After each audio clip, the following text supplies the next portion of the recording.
Okay student, तो polyamide class का जो दूसरा एग्जाम्पल हम लोग पढ़ने जा रहे हैं वो कौन सा है स्टूडेंट? वो है आपका नाइलॉन 6।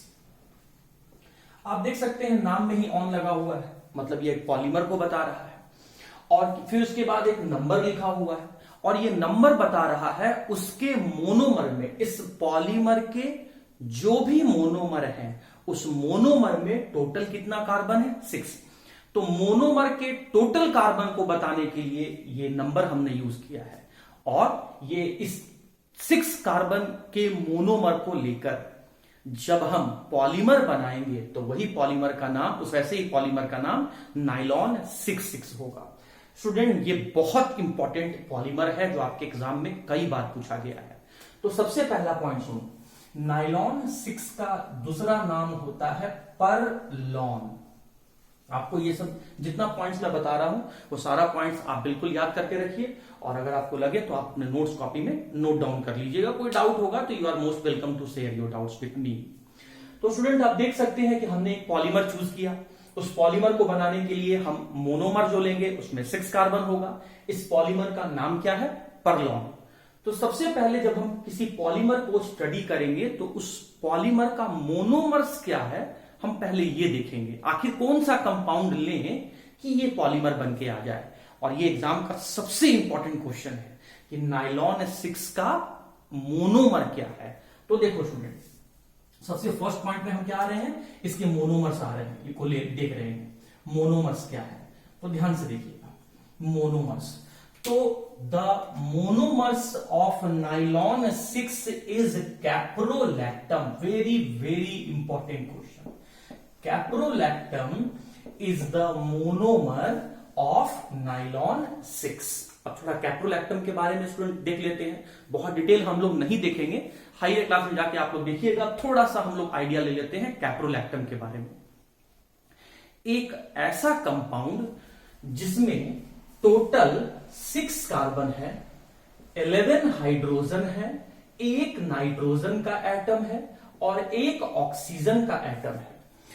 और ये compound nature wise cyclic compound है। तो ऐसे साइक्लिक कंपाउंड जिसमें total 6 carbon, 11 hydrogen, 1 nitrogen and 1 oxygen atom है, तो ऐसे साइक्लिक कंपाउंड को हम लोग कैप्रोलैक्टम कह रहे हैं।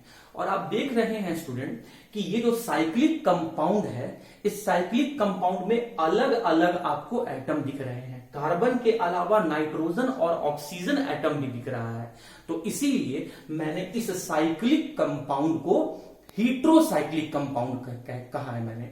अगर कोई रिंग कंपाउंड में सिर्फ कार्बन कार्बन ही दिखे तो ऐसे साइक्लिक कंपाउंड को हम लोग होमोसाइक्लिक कंपाउंड कहेंगे, क्योंकि उसमें सारे के सारे एटम सेम हैं। लेकिन इस रिंग कंपाउंड में देखिए आपको अलग अलग एटम दिख रहे हैं। कार्बन के बाद नाइट्रोजन और ऑक्सीजन भी दिख रहा है। तो अलग अलग एटम के मिलने से ये रिंग वाला कंपाउंड बना है। इसीलिए ऐसे कंपाउंड को हम लोग हेट्रोसाइक्लिक कंपाउंड कहेंगे। और इसका स्ट्रक्चर स्टूडेंट देखिए कुछ इस तरीके का होता है। सबसे पहले हमको 6 कार्बन लेना है, तो ये मैंने आपका यहाँ पे ये फर्स्ट कार्बन ले लिया। देखिए मैं इसे यहां बना रहा हूं, ये देखिए मैं यहाँ पर ये फर्स्ट कार्बन ले लिया। ये रहा फर्स्ट कार्बन। अब मुझे टोटल कार्बन कितना लेना है? 6 लेना है और रिंग बनाना है। तो ये फर्स्ट कार्बन, ये देखिए सेकंड कार्बन, ये रहा थर्ड कार्बन, ये रहा फोर्थ कार्बन, ये रहा फिफ्थ कार्बन और ये रहा 6th कार्बन। अब ये 6 कार्बन हो गया। अब इस 6th कार्बन से क्या अटैच रहेगा? नाइट्रोजन अटैच रहेगा। तो ये मैंने यहां पर नाइट्रोजन बना दिया, ये नाइट्रोजन बना दिया। अच्छा, कार्बन से और क्या अटैच है? ऑक्सीजन भी अटैच है। तो ये मैंने कार्बन से ऑक्सीजन भी अटैच कर दिया। तो स्टूडेंट ये रहा आपका। अब यहां पर मैंने डबल बॉन्ड क्यों बनाया? क्योंकि ऑक्सीजन का वैलेंसी 2 होता है, इसीलिए ऑक्सीजन डबल बॉन्ड बनाकर कार्बन से जुड़ा हुआ है। और नाइट्रोजन का वैलेंसी 3 होता है। तो आप देख सकते हैं ये नाइट्रोजन जो है ये फर्स्ट वाले कार्बन से जुड़ा हुआ है, ये नाइट्रोजन जो है वो 6th वाले कार्बन से जुड़ा हुआ है। इस तरीके से नाइट्रोजन अपना 2 वैलेंसी पूरा कर लिया और नाइट्रोजन अपना तीसरा वैलेंसी हाइड्रोजन से जुड़कर पूरा करता है। तो आप देख सकते हैं ये एक साइक्लिक कंपाउंड है जिसमें 1, 2, 3, 4, 5 और टोटल 6, मतलब 6 कार्बन रखने वाला, 6 कार्बन, 11 हाइड्रोजन एक नाइट्रोजन और एक ऑक्सीजन रखने वाला ये जो हीट्रोसाइक्लिक रिंग है, जो हीट्रोसाइक्लिक कंपाउंड है, इसी कंपाउंड को हम कैप्रोलैक्टम कहते हैं। और स्टूडेंट अगर आप देख रहे होंगे तो इस कंपाउंड में आप देखिए आपको एक फंक्शनल ग्रुप भी दिख रहा होगा CONH, ये आपको अमाइड फंक्शनल ग्रुप भी दिख रहा है। मतलब ये ऐसा कंपाउंड है जिसमें फंक्शन, ऐसा मोनोमर है जिसमें फंक्शनल ग्रुप प्रेजेंट है। तो खैर मैंने आपको कैप्रोलैक्टम के बारे में थोड़ा सा रफ आइडिया आपको मैंने दे दिया, और याद आपको रखना है कि caprolactam is the monomer of the polymer perlon और nylon 6। This is the very very important question of this chapter. अच्छा, अब हम लोग स्टडी करते हैं इसके नेचर। तो स्टूडेंट आप खुद ही देखिए ना कि आप ये जो पॉलीमर बनाने जा रहे हैं, इस पॉलीमर को बनाने के लिए आपने एक ही नाम लिखा है, आपने एक ही तरह का कंपाउंड यूज किया है, आपने एक ही तरह का मोनोमर यूज किया है। तो जब कोई पॉलीमर एक ही तरह के मोनोमर के कॉम्बिनेशन से बनता है तो ऐसे पॉलीमर को हम लोग होमोपॉलीमर कहते हैं। तो exceptionally the nylon 6 is the homopolymer. जितने भी कंडेंसेशन पॉलीमर होते हैं वो सब कोपॉलीमर हैं, लेकिन इकलौता ऐसा नाइलॉन 6 पॉलीमर है, कंडेंसेशन पॉलीमर है, जो होमोपॉलीमर है। क्यों? क्योंकि सभी कंडेंसेशन पॉलीमर को बनाने के लिए हम दो डिफरेंट टाइप का मोनोमर लेते हैं, लेकिन इस पॉलीमर को बनाने के लिए हम एक ही टाइप का मोनोमर लिए हैं। अच्छा, अब ये जो आपका पॉलीमर है, उस पॉलीमर के मोनोमर को देखिए, उस पॉलीमर के मोनोमर को देखिए, आपको फंक्शनल ग्रुप दिख रहा है। तो हम कह सकते हैं कि अगर फंक्शनल ग्रुप रखने वाला मोनोमर से जब आप पॉलीमर बनाएंगे तो ऐसे पॉलीमर को हम लोग कंडेंसेशन पॉलीमर कहेंगे। तो नाइलॉन 6 क्या हो गया student? This is the example of condensation polymer, condensation polymer, condensation polymer.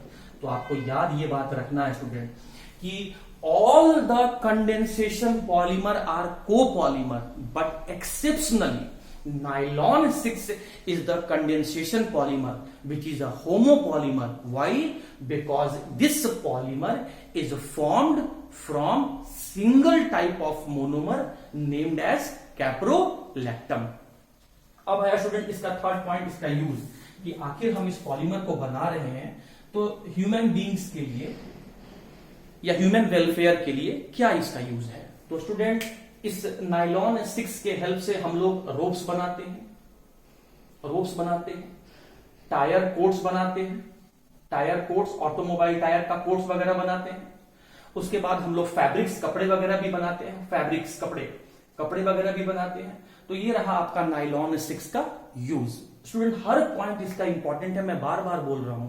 What is the monomer of nylon 6? तो आपको याद करके रखना है कैप्रोलैक्टम। बहुत बार पूछा गया ये क्वेश्चन है।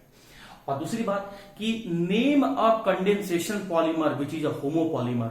सभी कंडेंसेशन पॉलीमर तो कोपॉलीमर होते हैं, लेकिन एक ऐसा कंडेंसेशन पॉलीमर बताओ जो कि कोपॉलीमर ना होकर होमोपॉलीमर है। तो भी आपको नाम कौन सा देना है? नाइलॉन 6। और रीजन क्या क्या देना है? क्योंकि इस पॉलीमर को बनाने के लिए हमने सिर्फ एक ही तरह का मोनोमर लिया है। तो जब आप ये पॉलीमर बनाए तो इसको आपने कंडेंसेशन पॉलीमर क्यों कहा? क्योंकि इसके मोनोमर में हमें फंक्शनल ग्रुप दिखा। जब हम ये पॉलीमर बनाएंगे तो साथ साथ बाई प्रोडक्ट भी बनेगा। तो अगर किसी पॉलीमर को बनाने में बाई प्रोडक्ट बनता है या फिर किसी पॉलीमर को बनाने के लिए हमने ऐसे मोनोमर को चूज किया है जिसमें फंक्शनल ग्रुप प्रेजेंट है, तो कंफर्म डेफिनेटली वो जो पॉलीमर है वो आपका कंडेंसेशन पॉलीमर है। तो अब आइए स्टूडेंट, इसके मोनोमर नेचर और यूज को पढ़ने के बाद अब इसके फॉर्मेशन, इसके रिएक्शन को हम लोग देख लेते हैं।